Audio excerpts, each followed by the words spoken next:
So a question for Art. It's well known that all the EDA companies for a long time had standard cells that they would use in ASICs and for other reasons. But in the last year or two, your industry has gotten into selling SoCs yourself. We have.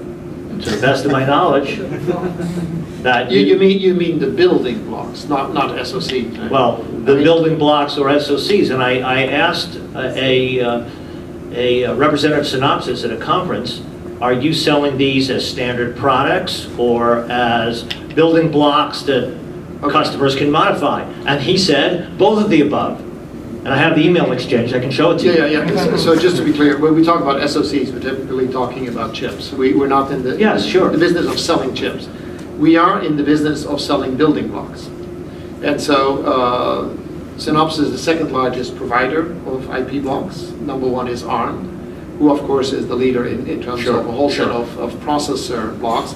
And our largest business are all the interface blocks, the PCI Express, the USB, HDMI, things that have become extremely complex with every new generation of the building block itself. So USB 2 is much more complex than USB 1, and 3 more complex than 2, etc. But also more complex as you migrate them to smaller and smaller silicon geometries.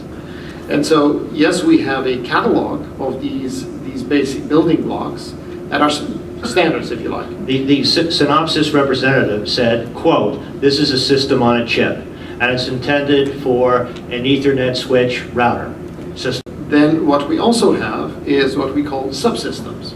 And so a subsystem is a multiplicity of these building blocks. So we have a sensor subsystem, and we introduced a month or so ago a vision subsystem that has processor cores and a whole bunch of other things around that. Again, we wouldn't call them system on a chip, we certainly call them systems. But that's a relative term. Because, to me, that's a very fine-grained line. Fine, I just didn't understand what you meant with SoC. Well, that's how your own technical marketing representative described the product. Okay.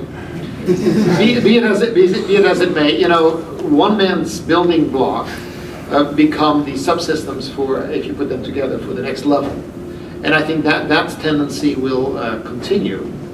And the blocks that are available today are unbelievably sophisticated compared to just 4 or 5 years ago, compared to early 2000s where IP reuse wasn't quite kosher except for maybe the processor core.